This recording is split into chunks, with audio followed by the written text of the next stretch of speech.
Welcome साथियों, स्वागत है नई क्लास में। देखिए साथियों, आज से हम स्टार्ट कर रहे हैं आरपीएफ कांस्टेबल एंड एसआई भर्ती के लिए हस्तलिखित नोट्स के द्वारा। जी हाँ दोस्तों, ये मैं काफ़ी टाइम से ही नोट्स तैयार कर रहा था और आज आखिर ये क्लास हमारी तैयार हो गई है। आप डेली अभी जुड़ जाइए मेरे साथ साथ। आपको लेक्चर 1 से लेकर के मैं आपको जब तक आपका एग्जाम नहीं होगा तब तक कंटिन्यू क्लास कराऊंगा। बहुत अच्छे नोट्स हैं, आपको कहीं ये नोट्स नहीं मिलेंगे। ठीक है, तो स्टार्ट करते हैं क्लास। देखिए दोस्तों, सबसे पहले हम बात करेंगे, यहाँ से स्टार्ट कर रहे हैं मोहम्मद गौरी। दोस्तों यहाँ इनका जो मोहम्मद गौरी का जो नाम था वो था सिहाबुद्दीन। ठीक है, पूछा जाता है एग्जाम में। और जो इनका शासनकाल रहा वो 1173 से लेकर के 1206 ईस्वी तक रहा। मोहम्मद गौरी ने सबसे पहले 1175 ईस्वी में भारत में मुल्तान पर आक्रमण किया था। और पूछता है कौन सी जाति पर किया था, तो दोस्तों करमाती जाति पर किया था। और किया था ये 1175 ईस्वी में। 1178 में गुजरात के शासक भीम सेकंड मूलराज सेकंड ने मोहम्मद गौरी को पराजित किया था 1178 ईस्वी में। इसका नेतृत्व नायिका देवी ने किया था, जो कि भीम द्वितीय की क्या थी, पत्नी थी। तो उम्मीद करता हूँ बहुत इंपॉर्टेंट क्वेश्चन हैं और आप यहाँ समझेंगे, क्लास को पूरा वॉच करेंगे। जो बच्चे यहाँ सिलेक्शन लेंगे वही क्लास को वॉच करेंगे, नहीं तो आप इधर उधर भटकते रहिए, कोई फायदा नहीं है। मैं किसी से कुछ नहीं कह रहा हूँ, ठीक है। जिसको जाना है वो चले जाए क्लास छोड़ के। 1191 में तराइन का प्रथम युद्ध, जिसमें मोहम्मद गौरी पृथ्वीराज चौहान से पराजित हुआ था।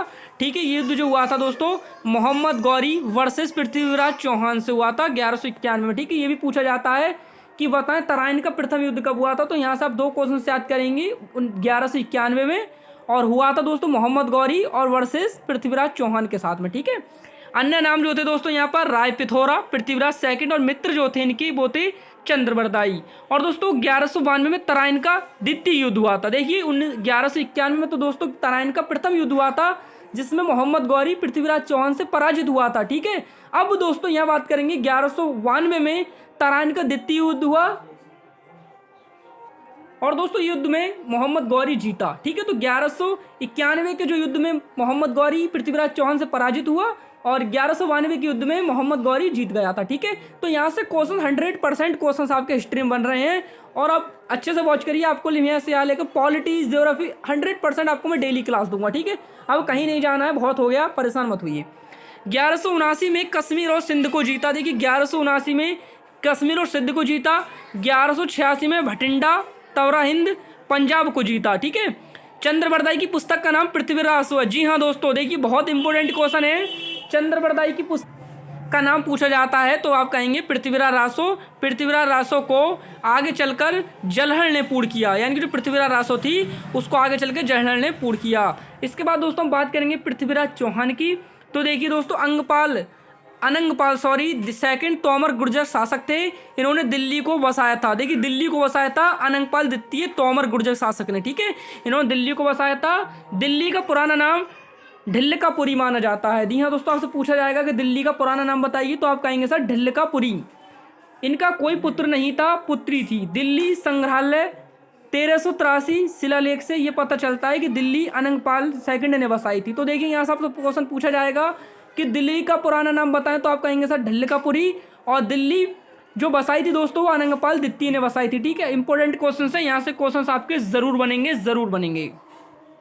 अनंगपाल तोमर ने अपनी पुत्री की शादी सोमेश्वर सिंह चौहान से कर दी। इनका पुत्र पृथ्वीराज चौहान थर्ड हुआ। इन्हें राय पिथौरा के नाम से भी जाना जाता है। तो क्वेश्चन इंपॉर्टेंट देखिए दोस्तों, पृथ्वीराज चौहान को युवराज घोषित किया गया। देखिए मैं आपको थ्योरी वर्सेस के पूरे मेथड के साथ बता रहा हूँ। ठीक है, ये मैंने बहुत इंपॉर्टेंट नोट्स लिखी हैं। यहाँ से क्वेश्चन आपके आरपीएफ में पिछले बार भी पूछे गए हैं। यहाँ से आपका आरपीएफ, एनटीपीसी, रेलवे के, और मान लीजिए कोई भी आप एग्जाम हो, यहाँ से यूपीएससी तक के क्वेश्चन यहाँ से देखने को मिलते हैं। पृथ्वीराज चौहान को युवराज घोषित किया गया। 1194 चंदावर का युद्ध। जी हाँ दोस्तों, चंदावर का युद्ध जो हुआ था 1194 में हुआ था और ये जयचंद वर्सेस मोहम्मद गौरी के मध्य हुआ था। देखिए एक क्वेश्चन इंपॉर्टेंट है, पूछा जाएगा कि चंदावर का युद्ध कब हुआ, तो आप कहेंगे सर 1194 में हुआ। और ये जो हुआ था वो जयचंद वर्सेस मोहम्मद गौरी के मध्य हुआ था। जयचंद गहड़वाल वंश का शासक था जो कन्नौज पर शासन करता था। समझ रहे हैं ना दोस्तों, जयचंद था वो गहड़वाल वंश का शासक था जो कन्नौज पर शासन करता था। गौरी को जयचंद ने बुलाया आक्रमण के लिए और गौरी ने कन्नौज को जयचंद से छीन लिया। देखिए यहाँ पूछा जाएगा कि कन्नौज को जयचंद से किसने छीना, तो मोहम्मद गौरी ने छीन लिया था। और जयचंद जो था वो गहड़वाल वंश का शासक था जो मान लीजिए कन्नौज पर शासक करता था। फिर मोहम्मद गौरी ने जयचंद को बुलाया और जो दोस्तों कन्नौज को जयचंद से छीन लिया। मोहम्मद गौरी एक तुर्क आक्रमणकारी था। ये इसलिए सफल हो पाया क्योंकि राजपूतों में आपसी कलह पनप रही थी। देखिए जो राजपूत शासक थे उनमें जो थी आपसी कलह पनप रही थी, और इसका पूरा पूरा फायदा जो उठाया मोहम्मद गौरी ने आसानी से उठा लिया और ये सफल होता रहा। इसके बाद आता है मोइनुद्दीन चिश्ती। तराइन के तृतीय युद्ध में मोहम्मद गौरी के साथ आए जो सूफीवाद के प्रवर्तक थे। देखिए जो सूफीवाद आए थे भारत में, चिश्ती अजमेर राजस्थान में रहते थे। जो अजमेर राजस्थान में रहते थे, अजमेर में ही दरगाह है, यानी कि आज भी दरगाह है अजमेर शरीफ चिश्ती की। ठीक है, आप यहाँ जाएँ तो देख सकते हैं। मोहम्मद गौरी ने चंदावर युद्ध के बाद देवी लक्ष्मी के सिक्के चलाए। जी हाँ दोस्तों, देवी लक्ष्मी के सिक्के जो चलाए थे मोहम्मद गौरी ने कब चलाए थे? वो चंदावर युद्ध के बाद चलाए थे। ठीक है, बार बार प्रश्न आया हुआ क्वेश्चन है, बहुत इंपॉर्टेंट प्रश्न है कि मोहम्मद गौरी ने चंदावर युद्ध के बाद कौन से सिक्के चलाए? तो देवी लक्ष्मी के सिक्के चलाए थे 1194 में। हाँ दोस्तों, बहुत इंपॉर्टेंट क्वेश्चन है। उत्तर भारत में एकता प्रथा चलाई थी, जिसा दोस्तों किसने चलाई थी? उत्तर भारत में एकता प्रथा, तो वो भी मोहम्मद गौरी ने चलाई थी। ठीक है, यहाँ आप समझ सकते हैं। तो सभी लोग मुझे कमेंट में बताइए एकता प्रथा क्या होती है। देखिए मैं आपको बता देता हूँ, एकता प्रथा होती है वेतन की जगह पर जमीन का टुकड़ा मिलता था। जैसे कि आप कहीं मजदूरी करते हैं तो आपको सैलरी मिलती है, लेकिन मोहम्मद गौरी ने चलाया था कि वेतन की जगह पर जमीन का एक टुकड़ा दिया जाता था। कितना टुकड़ा दिया जाता था ये तो कहीं क्लियर नहीं है, लेकिन एकता प्रथा इसी को कहते हैं कि वेतन की जगह पर जमीन का टुकड़ा मिलता था। 1203 में कालिंजर अभियान में चंदेल शासक परमदीप को हराया। ठीक है, और दोस्तों नोट्स चाहिए आपको तो मुझे कमेंट में कर दीजिए, कमेंट सेक्शन में बता दीजिए। आपको मैं नोट्स आपको व्हाट्सएप के माध्यम से प्रोवाइड करा दूंगा। टेलीग्राम पर जुड़ जाइए, वहाँ आपको सभी नोट्स मिल जाएंगे। ठीक है, सेनापति जो था दोस्तों वो आला उदल था, जिसको आप अच्छे से जानते हैं। आला उदल जो सेनापति था मोहम्मद गौरी का था। मोहम्मद गौरी का अंतिम आक्रमण खोकर जाति के विरुद्ध हुआ था। देखिए जो अंतिम आक्रमण हुआ था मोहम्मद गौरी का, वो खोकर जाति के विरुद्ध हुआ था। गौरी की जो मृत्यु हुई थी 1206 ईस्वी में हुई थी। और कहाँ हुई थी दोस्तों? दमियक, पश्चिमी पाकिस्तान, जिसे हम बोलते हैं। अली मार्दिन हत्या की। ठीक है, राज्य मिले गौरी के, जो राज्य मिले थे दोस्तों यहाँ पर यलदौज जो मिला था वो गजनी को मिला था। कुवाचा जो था सिंध को मिला था। जो यलदौज गजनी यानी कि ऐबक का, कुवाचा मिला था सिंध, काबुल, कांधार। ऐबक को मिला था कुतुबुद्दीन लाहौर। ठीक है, बख्तियार खिलजी को मिला था बंगाल। तो ये जो थे गौरी के दास थे, और यहाँ पर अलग अलग। ठीक है, तो यहाँ से क्वेश्चन आते हैं कि यलदौज जो मिला था, यलदौज गजनी को मिला था वो ऐबक, और कुवाचा सिंध, ऐबक कुतुबुद्दीन लाहौर, और बख्तियार को खिलजी बंगाल। तो यहाँ से क्वेश्चन आएंगे। देखिए इंपॉर्टेंट क्वेश्चन है। नालंदा विश्वविद्यालय कहाँ पर है? बिहार। विक्रमशिला महाविश्वविद्यालय बंगाल। औदतपुरी विश्वविद्यालय बिहार, जो कि नष्ट कर दिया गया है अब। बख्तियार खिलजी पूर्व में मोहम्मद गौरी का सेनापति था, बाद में ऐबक का सेनापति बन गया था। अब हम बात करते हैं दिल्ली सल्तनत। यहाँ से क्वेश्चन पूछे जाएंगे। दिल्ली सल्तनत चली थी आपकी 1206 से लेकर के 1526 AD तक। BC और AD में आपको पता तो होगा क्या होता है, वो भी बता दूंगा आपको। ठीक है, देखिए गुलाम वंश जो चला था वो 1206 से 1290 है। यहाँ से आपको याद करेंगे, मैं ट्रिक भी बताऊंगा आपको। ठीक है, खिलजी वंश चला था 1290 से 1320 ईस्वी तक। तुगलक वंश 1320 से 1414। सैयद वंश 1414 से 1451। लोधी वंश 1451 से 1526 तक। देखिए ट्रिक है दोस्तों, गुलाब खिले तो शहद मिले। जी हाँ दोस्तों, गुलाब खिले तो शहद मिले। गुलाब से याद रखेंगे गुलाम वंश, खिले से याद रखेंगे खिलजी वंश, तो से याद रखेंगे तुगलक वंश, से शहद से याद रखेंगे सैयद वंश, मिले से याद रखेंगे लोधी वंश। गुलाब खिले तो शहद मिले, गुलाम वंश, खिलजी वंश, तुगलक वंश, सैयद वंश और लोधी वंश। ये है आपको दोस्तों दिल्ली सल्तनत। हम ये एक एक को पढ़ेंगे, गुलाम वंश को, खिलजी वंश को, तुगलक वंश को, सैयद वंश को, लोधी वंश को। तो सबसे पहले हम नजर डालते हैं गुलाम वंश 1206 से 1290 है।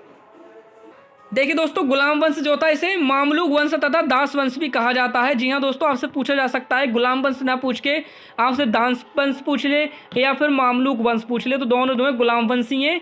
सबसे कम कार्यकाल जो रहा था खिलजी वंश का था। जी हाँ दोस्तों, सबसे कम कार्यकाल जो रहा था वो खिलजी वंश का रहा था, और सबसे लंबा कार्यकाल की बात करें तो वो तुगलक वंश का रहा था। ठीक है दोस्तों, जो गुलाम वंश जो इसके संस्थापक हैं वो कुतुबुद्दीन ऐबक। कार्यकाल की बात करें, कार्यकाल जो रहा था कुतुबुद्दीन ऐबक का वो 1206 से 1210 ईस्वी तक रहा था। लेकिन दोस्तों गुलाम वंश जो चला था 1206 से 1290 तक चला था। ठीक है, अब्दुल अजीज मौना से मोहम्मद गौरी ने इसे खरीदा था। जी हाँ दोस्तों, जो कुतुबुद्दीन ऐबक थे ये अब्दुल अजीज मौना से मोहम्मद गौरी ने इसको खरीदा था। कुतुबुद्दीन ऐबक मोहम्मद गौरी का गुलाम था, बाद में मोहम्मद गौरी का दामाद बना। जी हाँ दोस्तों, कुतुबुद्दीन जो ऐबक था वह पहले मोहम्मद गौरी का गुलाम था, बाद में इसने मोहम्मद गौरी का जो दामाद बन गया। ऐबक को अमीर से नाबू बनाया, यानी कि अश्व सेना यानी कि घोड़ों की सेना थी, उसका जो होता है यहाँ पर प्रमुख बना दिया था किसको, कुतुबुद्दीन ऐबक को।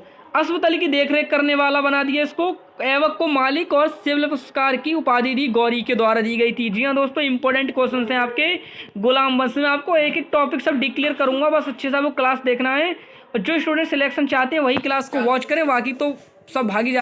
देखिए दोस्तों, ऐबक ने कभी अपने आप को सुल्तान नहीं कहा, इसने अपनी राजधानी लाहौर को बनाया। जी हाँ दोस्तों, ऐबक ने कभी भी अपने आप को सुल्तान नहीं कहा। और दोस्तों पूछा जाता है कुतुबुद्दीन ऐबक ने अपनी राजधानी कहाँ बनाया, तो लाहौर को बनाया। ठीक है, गुलाम वंश के जो अन्य नाम है मैंने और ट्रिक के साथ रखा है, मामलूक वंश और दास वंश। ऐबक के जो अन्य नाम है दोस्तों, इसको लाख वंश यानी कि लाभों का दान करने वाला। देखिए इसके बाद आता है पीलबख्श, हाथियों को दान करने वाला। इसने कभी कुतबा नहीं पढ़वाया। जी हाँ दोस्तों, कुतबा होता है जैसे कि नमाज पढ़ते हैं, नमाज पढ़ने से पहले आपको कुतबा होता है, तो वो इसने कभी नहीं पढ़वाया।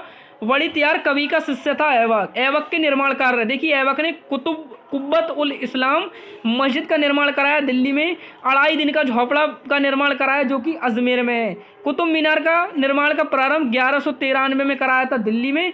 इसकी ऊंचाई 72.5 मीटर शुरुआत में थी।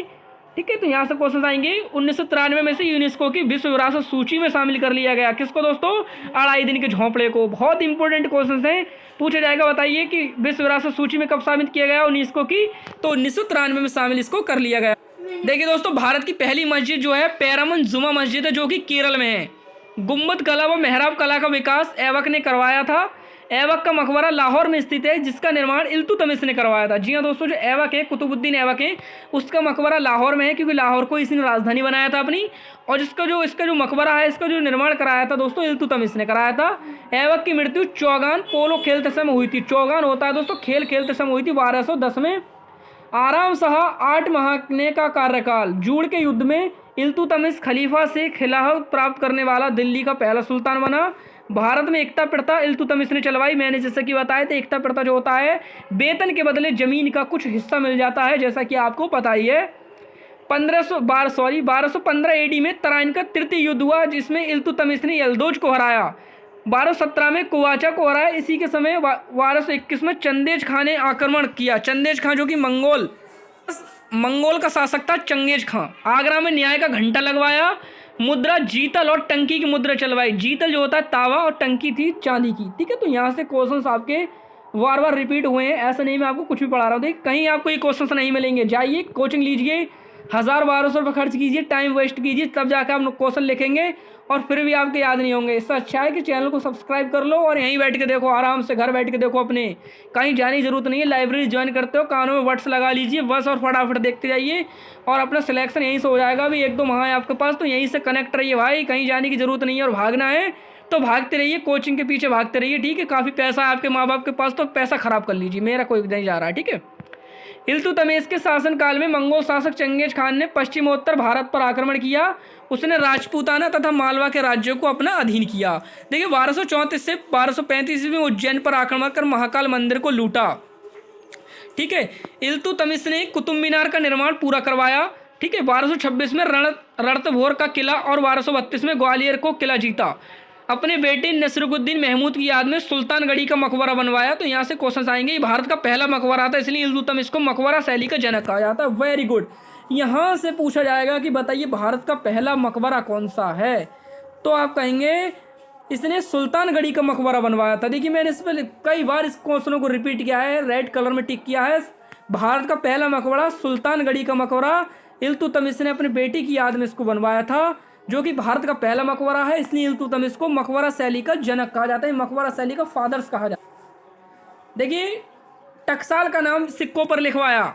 इल्तुतमिश का मकबरा दिल्ली में है, जो इसने स्वयं बनवाया था। देखिए इल्तुतमिश का जो मकबरा है दिल्ली में है, और कुतुबुद्दीन ऐबक का जो मकबरा है वो लाहौर में है। 1236 में मृत्यु हो गई किसकी दोस्तों, इल्तुतमिश की। इल्तुतमिश का मकबरा दिल्ली में, जो कि इसने स्वयं बनवाया था। रिपीट हो गई लाइन। तुर्की इतिहास की पहली महिला शासका रही रजिया सुल्तान। जी हाँ दोस्तों, तुर्की इतिहास की पहली शासका रही रजिया सुल्तान, क्योंकि आपको पता है ये 1236 से 1240 तक इनका 4 साल शासन रहा। इल्तुतमिश के बाद उसका पुत्र एकबुद्दीन गद्दी पर बैठा। ये एक अयोग्य शासक था, मतलब ये शासक होता अयोग्य था, ये इतना शासन नहीं संभाल पाया। तुर्क अमीरों ने उसके स्थान पर रजिया को शासन की वागडोर सौंपी। इसके खिलाफ महिला विद्रोह अल्तुनिया के शासक ने किया और रजिया को और याकूत को मार डाला। रजिया बेगम ने जलालुद्दीन याकूत को अमीर ए आसूर अथवा असमाला का प्रधान नियुक्त किया। रजिया याकूत से प्रेम करती थी। इसके बाद अल्तुनिया व यजिया ने विवाह कर लिया। देखिए इसी बीच इल्तुतमिश एक पुत्र बहराम शाह ने हथियाली तथा भटिंडा से दिल्ली आते समय रजिया तथा अल्तुनिया की हत्या बहराम शाह द्वारा कर दी गई। तो दोस्तों मैं आपको बता दूं, आपको मैं डेली ऐसी क्लास दूंगा आप, ठीक है, कहीं जाने की आपको कोई आवश्यकता नहीं है। ये काफ़ी डिमांड थी बच्चों की, सर क्लास कराइए। इसके बाद अलाउद्दीन मसूद शाह तथा नसरुद्दीन महमूद ने शासन किया, परंतु वह अयोग्य शासक हुए और बलबन ने सत्ता हत्या ली। रजिया काला व चोगा धारण करती थी। काला मतलब टोपी और चोगा बोलते हैं कुर्ता को। तो दोस्तों आज की क्लास में इतना ही। कल की क्लास में हम आपके लिए आगे की क्लास लेकर आएंगे। क्लास पसंद आई हो तो लाइक कर दीजिए, चैनल को सब्सक्राइब करके बेल आइकन प्रेस कर लें ताकि आप किसी भी नोटिफिकेशन से वंचित ना रह सकें। दोस्तों मिलते हैं एक प्यारी सी नेक्स्ट क्लास। तब तक के लिए thank you for watch, thank you for support.